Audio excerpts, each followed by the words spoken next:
In this episode of the Exploring Information Security podcast, what problem is being solved by Corelight? Computers now have primary control of critical functions. Houston, recommend vector transfer.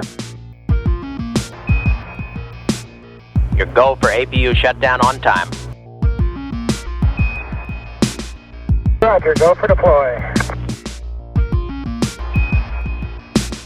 Nice to be in orbit. Welcome to the Exploring Information Security podcast, where you will learn, explore, and grow your security mindset. I am your host, Timothy D. Block, and in this episode, we will be exploring Corelight with CEO Brian Dye. Show notes can be found at exploresec.com/EIS. Feedback for the show, timothy.dblock@exploresec.com. You can also be up on LinkedIn. Let me know what you think. If you want to connect, just let me know you listen to the show. I get a lot of connection requests. I do vet them, so I don't accept everybody. But if you'd like to connect, let me know. You can also rate the podcast on your favorite podcast platform. And if it's not on your favorite platform, let me know. I will absolutely submit it there. But comments, notes really help out spread the word about the podcast and help it grow. So would appreciate anybody submitting a rating. So for events coming up, I've got quite a few stuff, but the first one is Corelight related. So we were approached, and I say we, Colasec, which is a local user group I'm a part of, was approached by Corelight about doing a CTF. This is all virtual. So February 25th, we will be doing a CTF from 4 to 7 p.m. Eastern, and signups will be at meetup.com. That's the Colasec meetup.com. I'll put links in the notes of the show notes here. So just come to exploresec.com/EIS/ whatever this episode number is. But if you're listening to this shortly after release, it should be there. That or just do a search for Corelight. Multiple ways, people, to get to the link there. This is a network-only based CTF because it is put on by Corelight. They are fully network-based or focused. So the CTF is a really great opportunity to if you're interested in network security or just kind of come and hang out and do CTF with some other people. The CTF is really for anybody that's either participated in a CTF before or you'd never done one before. We're going to do a couple things around February. Colasec we meet every third Tuesday. We do have a virtual option, so you can go check us out there. And we're going to talk about kind of doing a CTF the third Tuesday of the month. Which let me check the date there.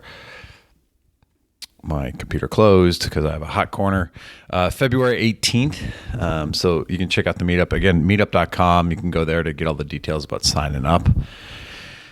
But yeah, really excited about this event. We've done a CTF before. It's been in person. I don't know if we've ever done one virtually, but really appreciate Corelight kind of sponsoring and willing to help us put this on.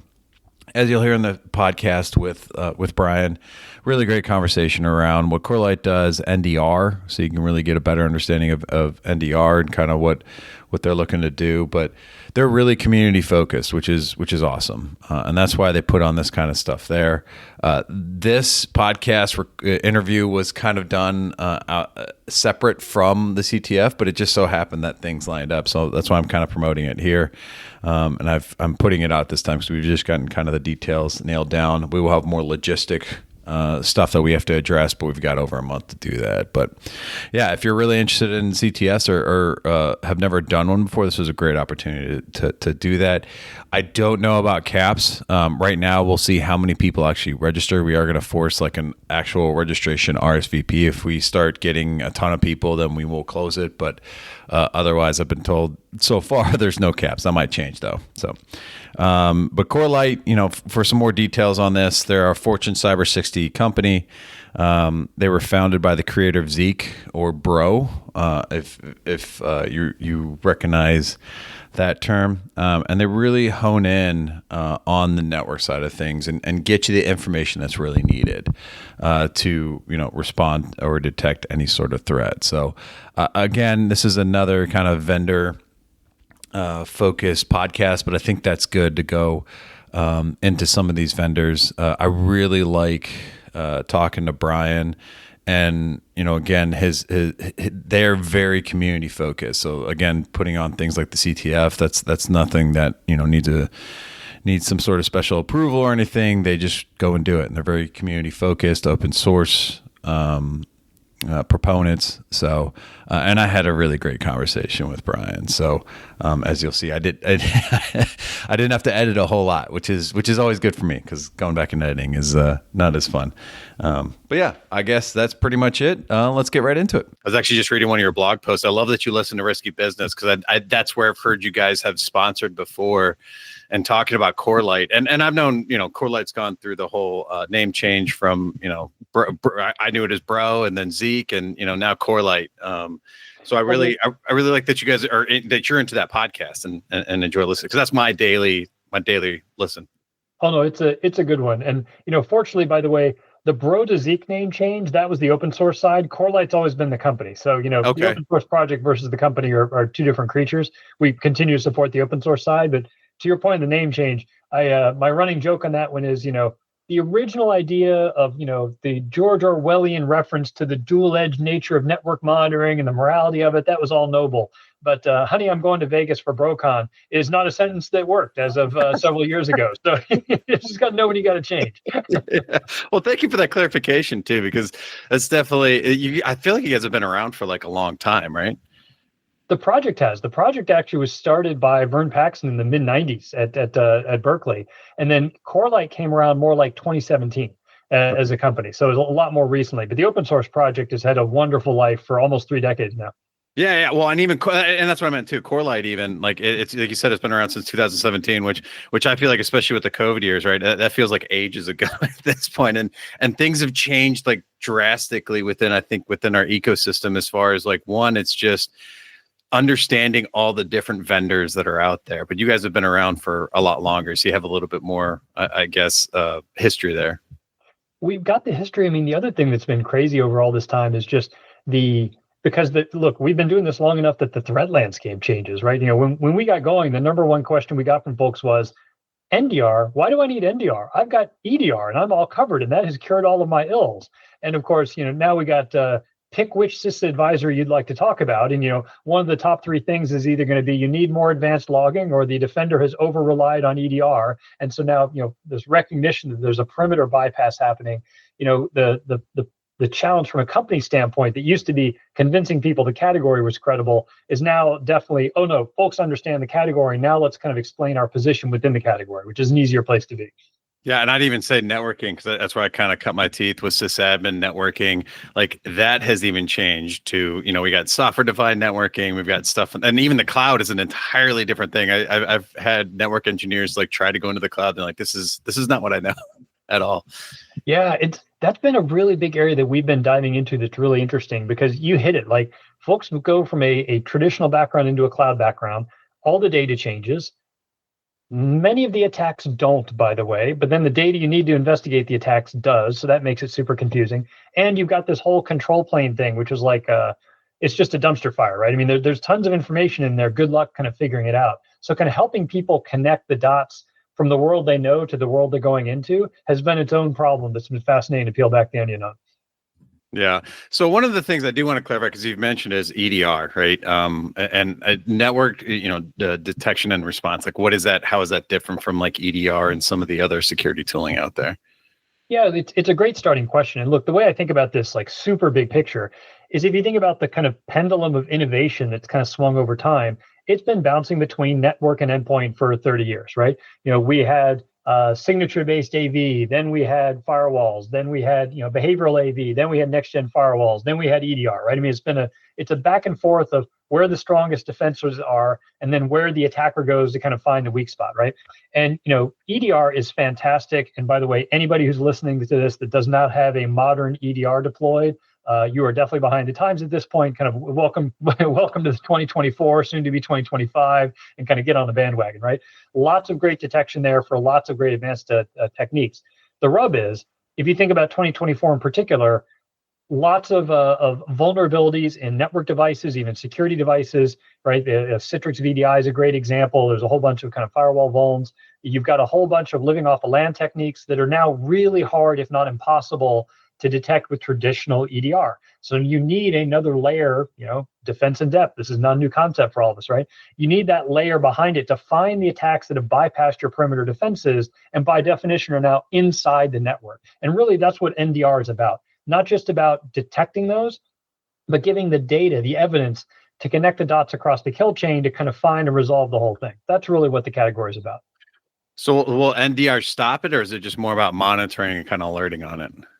So NDR is really a detection and response. I don't find folks doing prevention. That really is the purview from a network perspective, is still the purview of the firewall. And there's a bunch of reasons that you don't want your firewall overly blocking things, right? So you can take down all sorts of applications and subnets and do all sorts of damage. We've all learned that kind of lesson over our time. So really, we see this being an IR and forensics tool. It's about detection and response, not typically about blocking. Where we do see folks doing this, though, the blocking side of it is you'll often tie into some automated remediation routines, whether that's through a SOAR playbook or anything else. And that way you can go and drive some of that automation. What we do see, though, is folks typically want a finger on the button, right? Truly doing automated remediation. If you think about this at the endpoint versus the network, if you get automated remediation wrong at the endpoint, you take one person offline. You get automated remediation wrong at the network, you're taking off whole applications and subnets. And just the scope of damage you can do internally doesn't hang together. Yeah, no, that makes sense. So would you still have then an EDR and an NDR, or can you get by with just an NDR? Oh, everyone does both. And the analysts, I think Gartner was the first one that coined this. They called it the SOC triad, where you have the endpoint for depth, the network for breadth, and the SIM is your operating rollup. Right? Call it SIM, call it XDR. We can kind of play the buzzword bingo game. But that triangle is pretty effective. Jean Schaefer, who's our federal CTO, she came out of being the CISO for the NSA, so she knows a couple of things. She would argue that framework is actually missing a key thing, which is identity. And I would agree with her, right? You really need, kind of endpoint for depth, network for breadth, identity for pretty critical context, and then a SIM to roll it up. So call that kind of Gene's modification to Gartner's SOC triad. But that's the view. And they're definitely highly complementary tools, right? You definitely need both.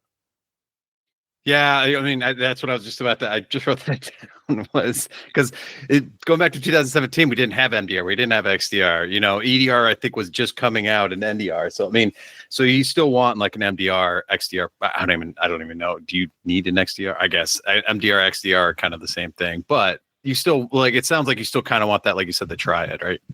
Yeah, you need the roll up because really what's going on here, right? The EDRs are fantastic at telling you what is the malware doing at the host itself. There's all sorts of forensics you can only get and detection you can only do when you've got that visibility of what's going on the host. The rub is, A, that can be turned off or evaded. B, you don't have EDR agents everywhere, right? All sorts of uninstrumentable devices, ephemeral devices, kind of you name it. And C, the whole point is those will be bypassed, right? You've got living off the land techniques, a whole bunch of other stuff. So where NDR shows up is what you're really doing at the core is you're watching less about malware and more about behaviors, right? You're seeing movement that is command and control, or movement that it's lateral movement, or the starts of test driving exfiltration, kind of whatever it is. So the network gives you the breadth and the behavioral context that's the complement to that endpoint. The other really key thing is that any given alert that a SOC team sees is just one tiny piece of the elephant. And what you're really trying to see is the whole kill chain, right? You're trying to see the whole attack. One of my favorite quotes of a bad behavior from one of our field SEs, he said he had talked to a customer that thought they had solved their problem because they found command and control and then re-imaged the server. Great, you just hosed down the crime scene. Like, that's a horrible idea, right? You want to find that whole kill chain attack. And so what NDR is really good at, because we get that ground truth, that connective tissue of what's happening across multiple points of an attack, is you really can scope out the totality of this thing, not just to see the scope of the attack, but to confirm remediation, confirm containment, and then confirm remediation. So that's really the yin and the yang, right? The balance of depth and breadth and kind of how it plays out. Yeah. One of the things that I really got into maybe a couple years ago, and I feel like it was like the hotness within the security field, was APIs. Are you finding those as kind of a same challenge, similar? Doesn't really matter. Like, how do you guys play within the API space? Yeah, it's really interesting. We don't consciously target API security. There's a whole sector of folks that kind of go after that. But we have this, because of this ground truth, right? This breadth of kind of just seeing what's happening on your network. We almost always get brought in by the head of the SOC for incident response, threat hunting, detection engineering, all the kind of what I'll call kind of bread and butter, great kind of use cases that are around detection response. But then because you've got this ground truth of what's happening, kind of who's talking to who, what they're saying, we wind up getting used for a bunch of other stuff, right? Asset discovery tends to be really big, compliance, fraud, insider threat. And to your point on API security, we do have a number of customers that are using us very specifically to look at how, in particular, in-house applications are being used and looking for attempted fraud against those applications, again, by monitoring the APIs. So is it the main use case that we're designed for or that we kind of guide customers for? Absolutely not. But if you think about it, especially large organizations that have big in-house engineering teams and know how to take this idea of ground truth, right? Fantastic data, and then go use it, right? I got asked by an investor once kind of what the use case for Corelight was. And I was like, look, you just asked me what the use case is for ground truth data. That's like asking me what the use case is for plastic. It's all of them, right? It's just a function of kind of the creativity the team has. So that's kind of the overlap, if you will, with APIs. Yeah, I mean, because a lot of people thought when the API was starting that was a development problem, and I was like, no, this is like a networking problem because it's like you said, and you hit it on it earlier. It's like behaviors, like how are the APIs used? Because it's yes, you can do SQL injection, but it's more like how can they be abused, and are people finding tokens and other stuff in it? So, well, just to your point, it gets to the point of what does every security team want? As much evidence and context as they can to connect dots. And so whether that's endpoint, network, identity, APIs, that's all super constructively additive, right, to help solve the overall problem. What's the other one-liner? And if you think about kind of how much data you have and how much you can look back in time, there's an old Asian proverb, right? When's the best time to plant a tree? 20 years ago. Mm-hmm. When's the second best time? Right now. Yep. Because otherwise you're not going to have the data you want, right? Yeah, no, absolutely. What's been your favorite customer success story? Because you've mentioned that a couple times, but what's been your favorite one? Oh, that's a wonderful but a hard problem for us. First, because I have to filter down to the ones I can actually, You don't have to mention who they are, too. By the way, yeah, you could just talk about like the actual success of the story, right? And you guys coming in and doing, yeah. No, I'm with that, but some of them involve things that are just too organizationally pinpointable that I think are there. Fair enough, yeah. But there's kind of two classes, right? There's lots of the little ones, right? Like I was talking to a very big insurance company last month, and I asked them this question, and they were like, it was the fact that we could answer the question. Are we exposed and being exploited by that big Citrix VDI vulnerability this year? We could answer that question in minutes, and it would have taken us weeks. Like that was an awesome answer to hear. I was talking to another company, actually also an insurance company, that had tripled their TTP coverage, their MITRE detection coverage, and had gotten the highest score of all the companies in their portfolio for a recent red team simulation, which was super cool. We actually work with the what's called DC3, the Air Force DoD Cybercrime Center. They're acting as an MSSP to the Defense Industrial Base. They found 6 new tippers in the first month that they rolled out the service. Like that was super cool. But my favorite one, we had a tech company that's a customer of ours last year that was under a ransomware attack, and the attackers had rolled in. They had stolen a bunch of stuff. They called up the company, said, "Look, we got all your goods. Here's the ransomware demand." It was a north of $10 million demand, so it was non-trivial. And because they're our customer, they could actually go back and diagnose where had they gone, what had they taken, and it turns out there's no honor among thieves. They claim to have taken about 10 times more than they actually did. And of the 10% that they actually took, it really wasn't that brand damaging when you got down to it. It definitely, when they played out the game theory, they brought in one of the IR consultants. When they played out the game theory around the ransomware demand, they're like, no, we're going to give them the Heisman and we're walking away.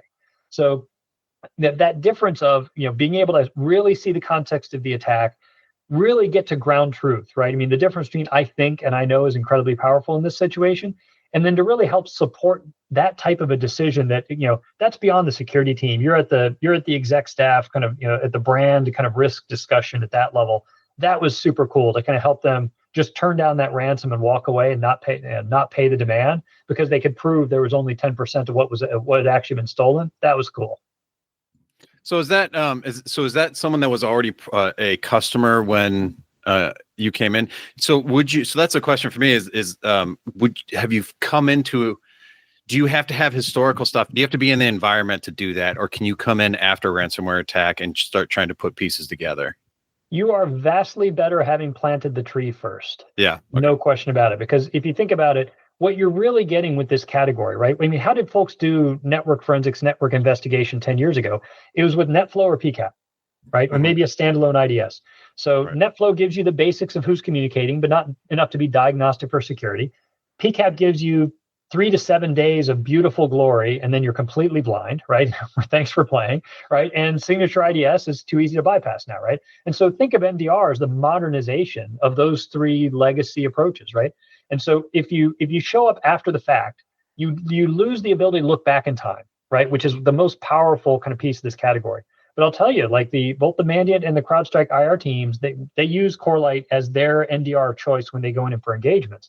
And it's still helpful to look at live signal, right? You can find command and control, beaconing, lateral movement, right? You can find those recurring attacker activities, even if you do get deployed kind of, right of bang, unfortunately, but you're vastly better as having the data to look back in time and being proactively deployed. So when you guys deploy, are you on-prem or are you more like SaaS based? Yes. So for sure. I know exactly where you're going. Yeah, no. Well, the simple way to think about it is, where do you want to monitor your network traffic? It's wherever the network traffic is.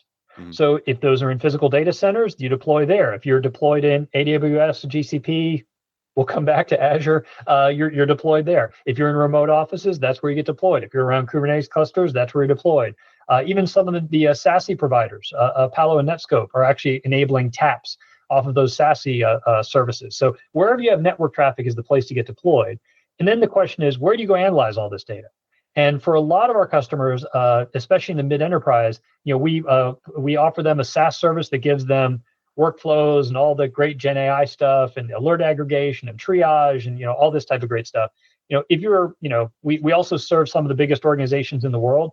People that have literally hundreds, if not thousands, of people in their security teams. They don't need our SaaS UI. They want to go put it into a very heavily automated, very centralized SOC. And so they'll go and kind of put that directly into a Splunk or Chronicle or CrowdStrike's Next Gen SIEM or you name it, or Palantir,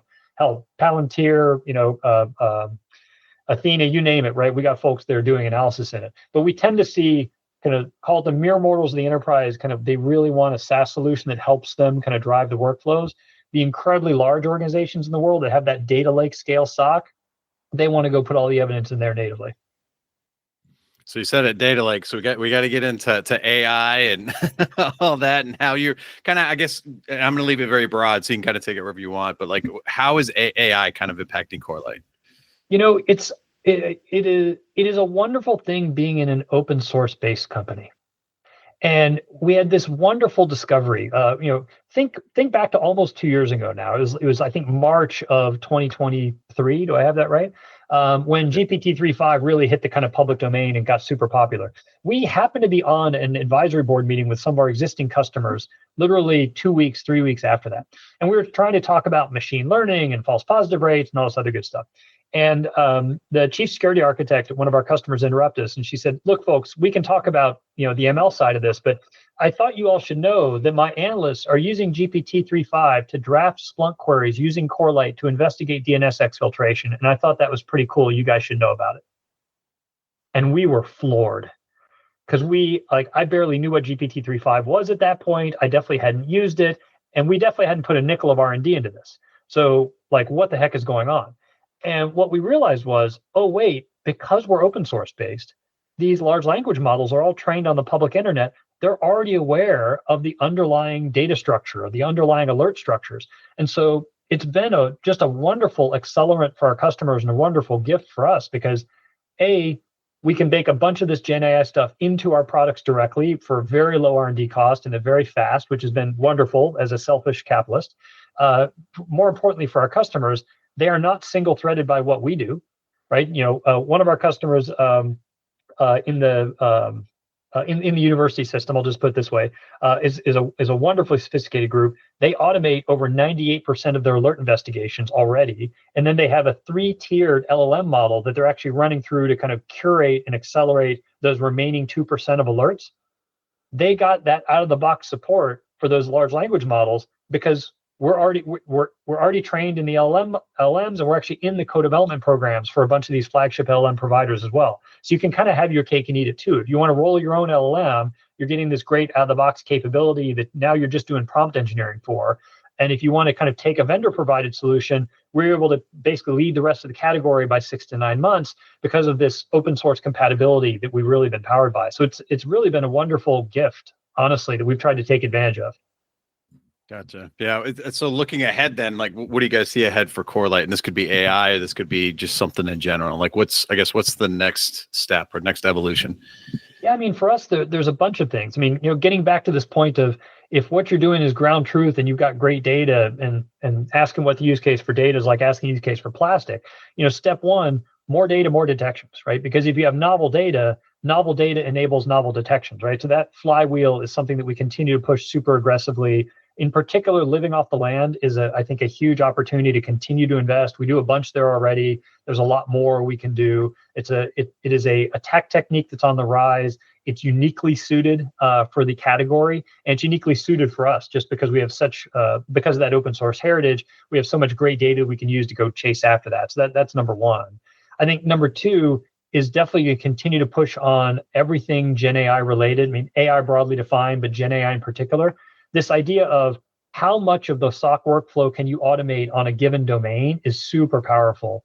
We've been talking to our current customers, and what seems to be the play is every domain is going to have a whole set of kind of Gen AI specialists within that domain, right? So, CrowdStrike has Charlotte, SentinelOne has Purple, et cetera, right? So there's a bunch of EDR finely tuned LLMs. We've done a bunch of prompt engineering and RAG and LLM tuning for our specific stuff as well on the network. But then there's going to be another layer that actually exists at the SOC that cuts across all of them, right? It's really hard to go fine tune the LLM workflows for a data set in a domain that you're not the expert on, right? So we have to do our job and be the expert in our domain, and then really go support those kind of cross SOC workflows as well. So that's kind of the second big one.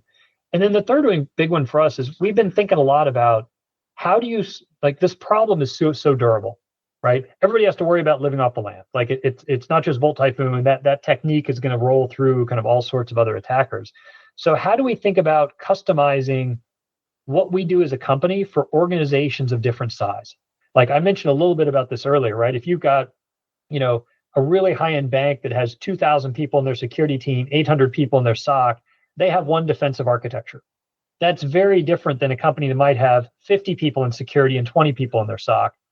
And that itself is also different than a company that might have 5 people in security and doesn't have a SOC and they're working with an MSSP. So how do we, we've done a good job of thinking about how do you optimize the solution for the needs of these different organizational sizes? Because you don't get a free pass from living off the land or ransomware or anything else just because you're at a different size. So how can we as a provider kind of optimize and do that technology tuning for those different literally org structures at the customers?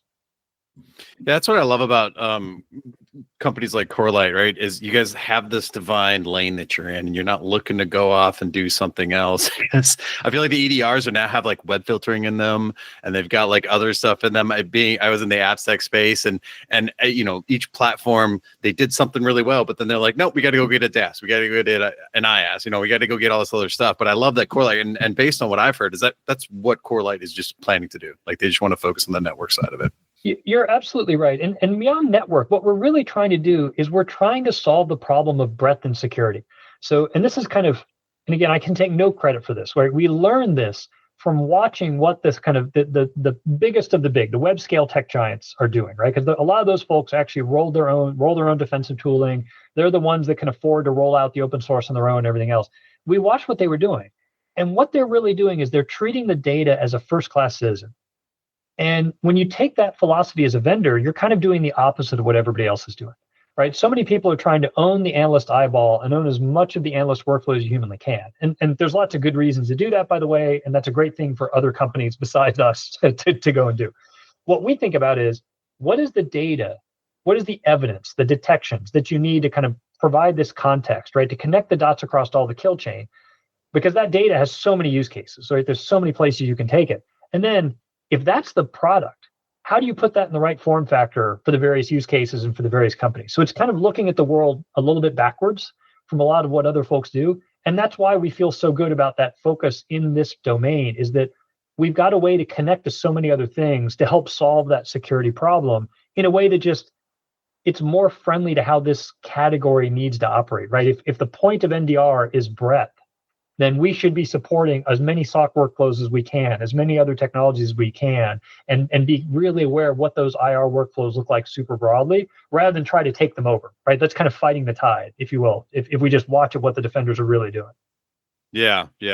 Another thing I wanted to talk to you about was what you're seeing with the attack landscape. Because I feel like we're kind of it's coming back around, and I feel like now, like we're starting to see attackers shift back to vulnerabilities and trying to get in through like network firewalls, like Palo, Fortinet. I've been in the news pretty at this point in time, pretty consistently. Like what are you seeing? And you guys, I would imagine then, every new vulnerability that comes out, you're building detections, TTPs around that kind of stuff. Imagine Log4j we don't have to get into Log4j, but I imagine you guys are right on top of that. But what are you seeing from like today, like a landscape, an attacker landscape?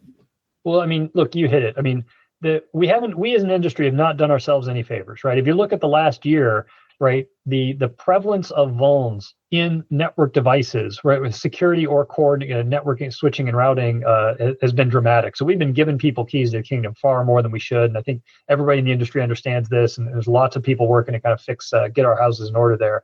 But we have not been doing ourselves any favors.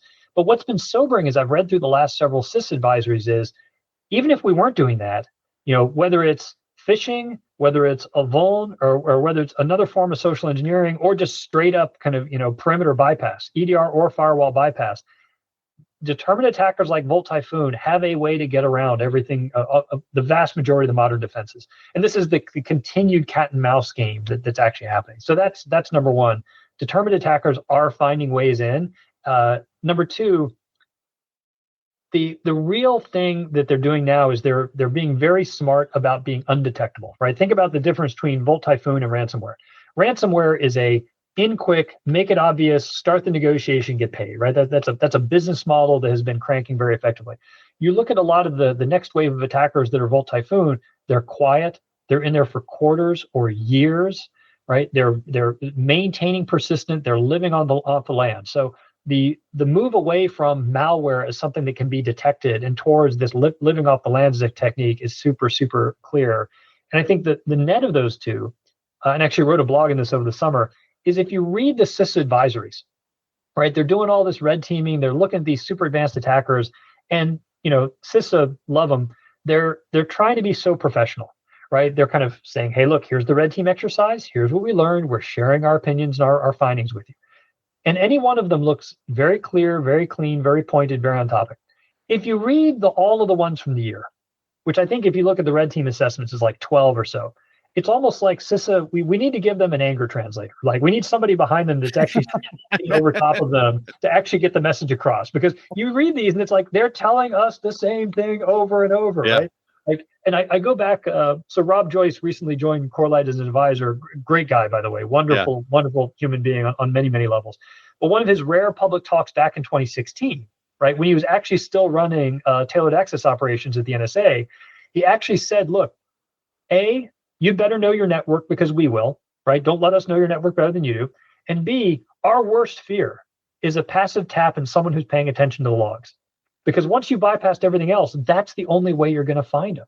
And like, this is TAO from 2016 calling us and giving us the memo. And then you look at all the CIS advisories that are actually coming out now, they're literally telling us the same thing. It's like they're trying to shake us awake, shake us by the shoulders and kind of get us to listen to what they're trying to tell us. So that'd be my take on the threat landscape.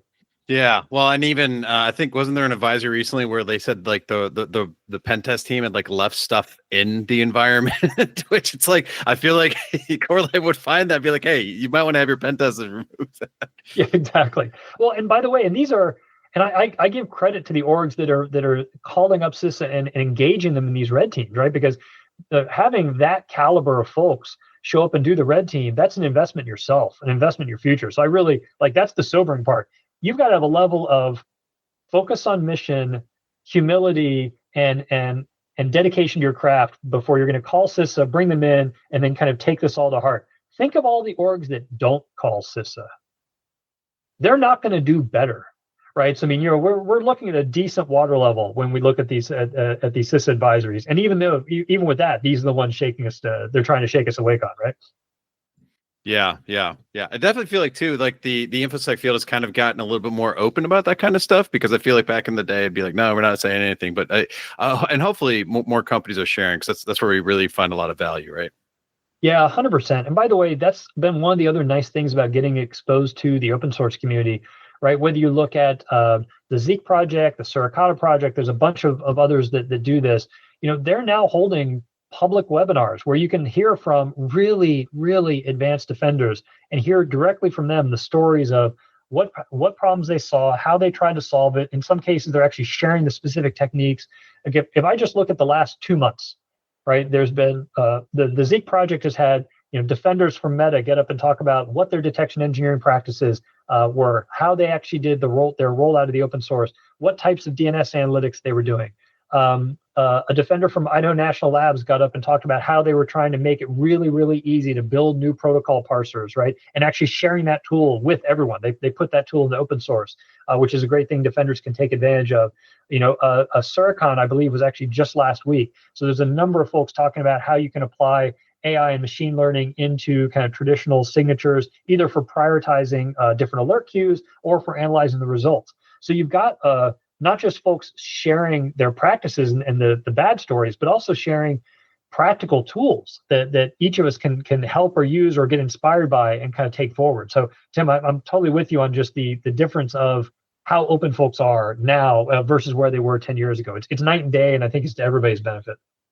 Yeah, no, for sure. And it sounds like you guys are a big proponent of like open source. I mean, that's kind of, where Bro and Zeek come from, right? And I just feel like we're seeing new tools like almost on a daily basis that really help the industry.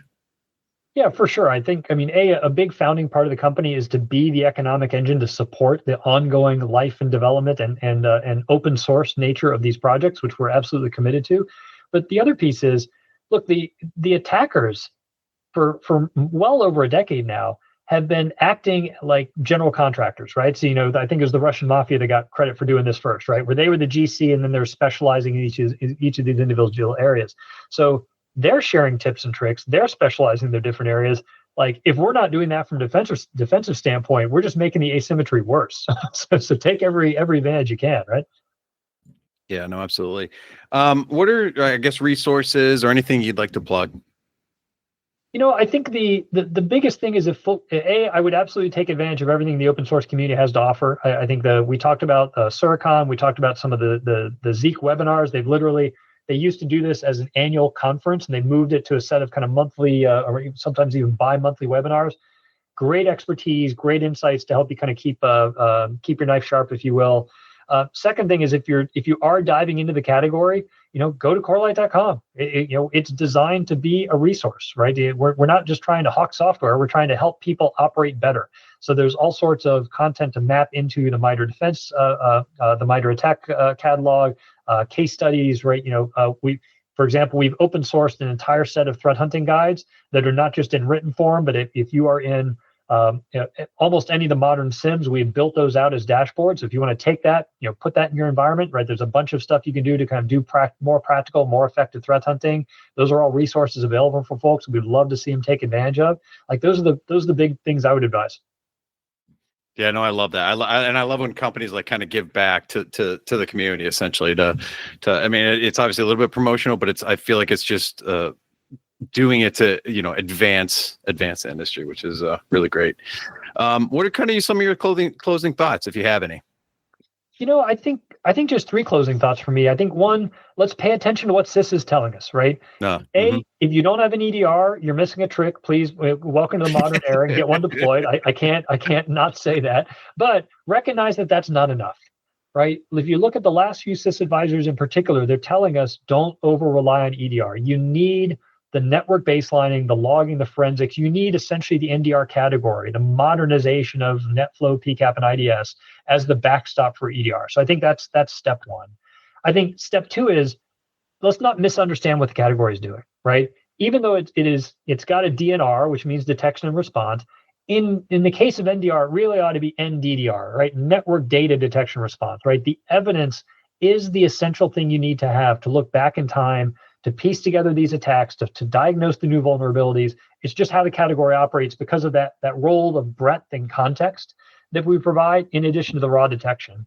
And third, back to our point on kind of skills and talent development, get involved in your local open source community, right? There's a great set of folks there that you can, sharp folks, great practices to network with, to learn from, and to grow with. I think it's an untapped opportunity for too many folks.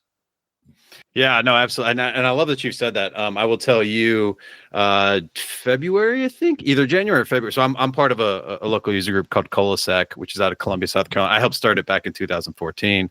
To your point, it's great to get involved in the community because you can learn from other people. But and this happened before we got on here. But some reps from Corelight said, "Hey, we'd like to come and do a CTF for you," which is, and I'm talking about it now because I want to promote it. It'll be either January or February. We're still kind of working out the details, but that is going to be remote.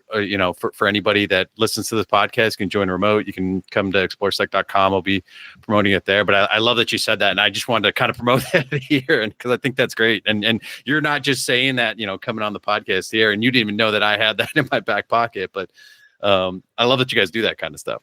Well, and I love that you're doing it because this is, I mean, look, if you look at how do you find time in your day to sharpen your knife and keep getting better at your craft, CTFs are a fantastic way to do it. And they're just fun. I mean, especially if they're well crafted, and we put a lot of effort into ours. So I'm super glad that you and the team are already connected. That's awesome that to be able to take advantage of that. And I would just say, I mean, that's just tag that as a +1 to kind of getting engaged with your broader open source community. If you're not doing a CTF at least twice a year, you're probably not pushing your own professional envelope and your technical depth forward as hard as you should. I think it's an awesome opportunity. So I'm glad you're making it happen. Awesome. Yeah. Well, Brian, thank you for joining me to discuss Corelight. Thanks for having me on. Super enjoyed the conversation.